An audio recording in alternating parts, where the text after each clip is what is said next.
عبداللہ ابن نافع ابن ازرق خارجی ہے، علی کو کافر سمجھتا ہے اور کہتا ہے کہ علی واقع تحکیم کے بعد کافر بھی ہوئے، ظالم بھی ہوئے، نعوذ باللہ من ذالک۔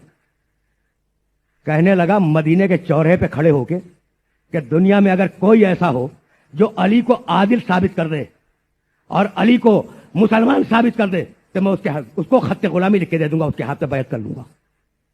عالم بھی ہے عبداللہ ابن نافع ابن ازرق، بہت بڑا عالم ہے خارجیوں کا، اور مذاق نہیں ہے کہ مدینے کے چوراہے پہ کھڑے ہو کے چیلنج کرے کہ علی نعوذ باللہ ظالم بھی ہے، کافر بھی ہے، اگر کوئی اس کے خلاف ثابت کر دے تو میں اس کے ہاتھ پہ بیعت کر لوں گا۔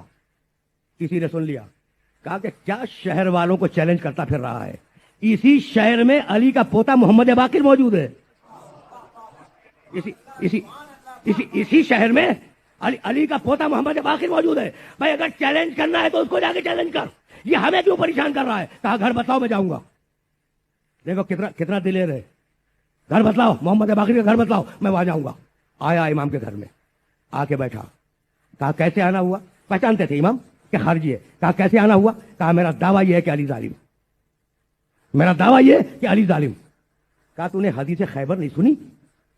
بھائی سننا، حدیث خیبر نہیں سنی؟ اس نے حدیث خیبر پڑھ دی، لأعطين رأيت غدا رجلا كرارا غير فرار يحب الله ورسوله ويحب الله والرسول لا يرجع حتى يفتح الله بين يديه۔ پوری روایت سے پڑھ دی، کہا سنی؟ کہا کیوں نہیں، مجھے زبان یاد ہے۔ کہا اچھا تو نے حدیث سیر نہیں سنی؟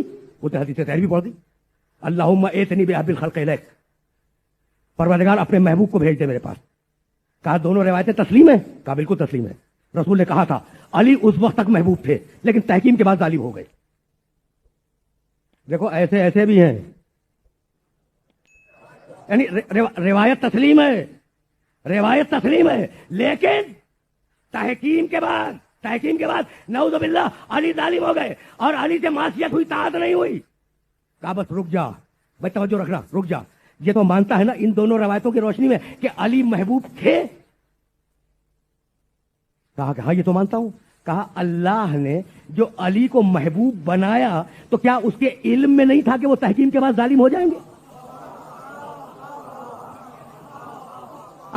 اگر یہ کہہ دے کہ علم میں نہیں تھا تو کافر ہو جائے گا، اور اگر یہ کہے کہ علم میں تھا تو اللہ کسی کو معصیت پہ اپنا محبوب نہیں بناتا، اطاعت پہ اپنا محبوب بناتا ہے۔ اب علی کی تلوار کہیں کھینچے، اللہ کے محبوب کی تلوار ہے، چاہے صفین میں کھینچے، چاہے جمل میں کھینچے، چاہے نہروان میں کھینچے۔